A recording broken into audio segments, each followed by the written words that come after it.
उत्पत्ति अध्याय 6। मनुष्य जाति का दुराचार। जब मनुष्यों की संख्या भूमि पर बढ़ने लगी और उनको कन्याएं भी उत्पन्न हुई, तब ईश पुत्रों ने मनुष्य की पुत्रियों को देखा कि वे सुंदर हैं। उन्होंने उनमें से जिन कन्याओं को पसंद किया उनको पत्नी बना लिया। प्रभु ने कहा, मेरा आत्मा मनुष्य में सदा निवास न करेगा, क्योंकि मनुष्य शरीर मात्र है। उसका जीवन काल 120 वर्ष का होगा। उन दिनों पृथ्वी पर दानव थे। वे तब भी थे जब ईश पुत्रों ने मनुष्य की पुत्रियों से सहवास किया था। उनसे जो पुत्र उत्पन्न हुए वे प्राचीन काल के शक्तिशाली और सुप्रसिद्ध वीर थे। प्रभु ने देखा कि पृथ्वी पर मनुष्य का दुराचार बढ़ गया है और उसके मन के सारे विचार निरंतर बुराई के लिए ही होते हैं। इस बात से प्रभु को दुख हुआ कि उसने पृथ्वी पर मनुष्य को बनाया। उसके हृदय को बड़ी ठेस पहुंची। प्रभु ने कहा, मैं मनुष्य को पृथ्वी की सतह से मिटा दूंगा, जिसको मैंने रचा था। मैं मनुष्यों को, पशुओं को, रेंगने वाले जंतुओं और आकाश के पक्षियों को नष्ट करूंगा, क्योंकि मुझे इस बात का दुख है कि मैंने उन्हें बनाया। किंतु नूह पर प्रभु की कृपा दृष्टि थी। ये नूह के परिवार का वृत्तांत है। नूह भक्त पुरुष था। वो अपने समय के लोगों में सर्वाधिक निर्दोष था। वो परमेश्वर का सहचर था। उससे 3 पुत्र उत्पन्न हुए, शेम, हाम और याफत। जल प्रलय के जलयान का निर्माण। परमेश्वर की दृष्टि में पृथ्वी भ्रष्ट हो गई थी। वो हिंसा से भर गई थी। परमेश्वर ने पृथ्वी को देखा कि वो भ्रष्ट हो गई है, क्योंकि समस्त प्राणियों ने पृथ्वी पर अपना आचरण भ्रष्ट कर लिया था। परमेश्वर ने नूह से कहा, मैंने समस्त प्राणियों का अंत करने का निश्चय किया है। उनके कारण पृथ्वी हिंसा से भर गई है।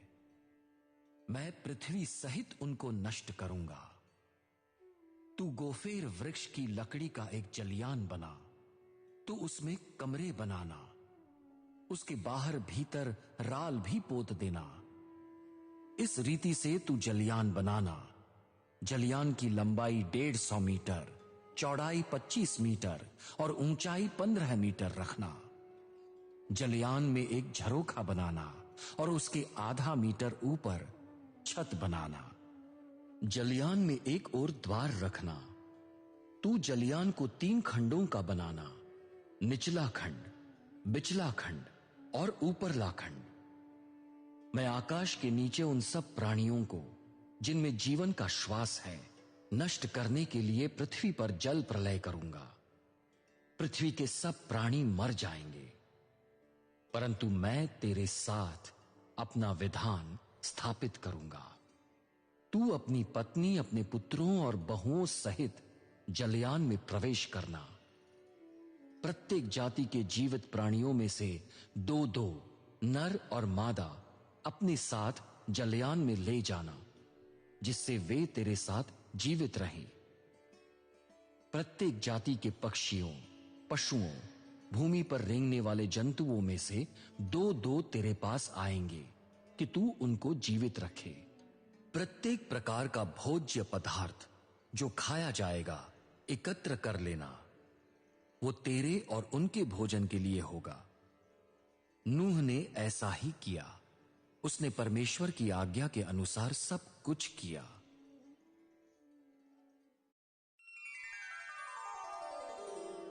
उत्पत्ति अध्याय 7।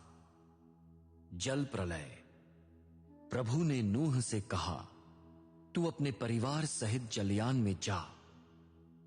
मैंने इस समय के लोगों में केवल तुझे ही अपनी दृष्टि में धार्मिक पाया है। तू सब शुद्ध पशुओं में से नर और मादा के साथ जोड़े और अशुद्ध पशुओं में से नर मादा का एक एक जोड़ा लेना। आकाश के पक्षियों में से नर और मादा के 7 जोड़े लेना, जिससे समस्त पृथ्वी पर उनकी जाति जीवित रहे। मैं 7 दिन के पश्चात 40 दिन और 40 रात तक पृथ्वी पर वर्षा करूंगा और उन सब प्राणियों को भूमि की सतह से मिटा दूंगा जिन्हें मैंने बनाया था। नूह ने प्रभु की आज्ञा के अनुसार सब कुछ किया। जब पृथ्वी पर जल प्रलय हुआ, तब नूह की आयु 600 वर्ष की थी। नूह जल प्रलय से बचने के लिए अपनी पत्नी, पुत्रों और बहुओं के साथ जलयान में गया।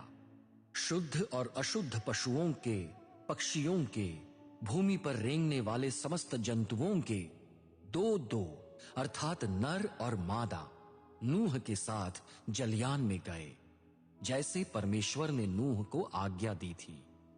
7 दिन के पश्चात पृथ्वी पर प्रलय का जल बरसने लगा। जिस वर्ष नूह 600 वर्ष का हुआ, उसके दूसरे महीने के 17वें दिन अथाह महासागर के झरने फूट पड़े। आकाश के झरोखे खुल गए और 40 दिन और 40 रात तक पृथ्वी पर वर्षा होती रही। उसी दिन नूह ने अपनी पत्नी तथा शेम, हाम और याफत नामक पुत्रों एवं 3 बहुओं के साथ जलयान में प्रवेश किया। उनके साथ प्रत्येक जाति के वन पशु, पालतू पशु, धरती पर रेंगने वाले जंतु और जाति जाति के पक्षी तथा पतिंगे भी गए। समस्त प्राणियों में से 2-2 प्राणी जिनमें जीवन का श्वास था, नूह के साथ जलयान में गए। समस्त प्राणियों के नर और मादा जलयान में गए, जैसे परमेश्वर ने आज्ञा दी थी। प्रभु ने नूह को जलयान के भीतर बंद कर दिया। पृथ्वी पर 40 दिन तक प्रलय होता रहा। जल बढ़ता गया, उससे जलयान ऊपर उठने लगा। वो पृथ्वी तल से ऊंचा उठ गया। जल प्रबल होने लगा। वो बढ़ते बढ़ते पृथ्वी पर फैल गया और जलयान जल की सतह पर तैरने लगा। जल बढ़कर पृथ्वी पर इतना प्रबल हुआ कि आकाश के नीचे के समस्त ऊंचे ऊंचे पहाड़ भी उसमें डूब गए। जल की प्रबलता से पहाड़ भी उसमें प्राय 7 मीटर तक डूब गए। पक्षी, पालतू पशु, वन पशु, पृथ्वी पर झुंड के झुंड में रहने वाले जीव जंतु और मनुष्य जाति अर्थात पृथ्वी का प्रत्येक प्राणी मर गया। शुष्क भूमि का प्रत्येक प्राणी जिसके नथुनों में जीवन का श्वास था, मर गया। प्रभु ने भूमि पर रहने वाले प्रत्येक जीवित प्राणी को, मनुष्य और पशु को, रेंगने वाले जंतुओं को, आकाश के पक्षियों को मिटा डाला। वे पृथ्वी से मिटा डाले गए। केवल नूह और उसके साथ जलयान में रहने वाले बच गए। जल पृथ्वी पर 150 दिन तक प्रबल रहा।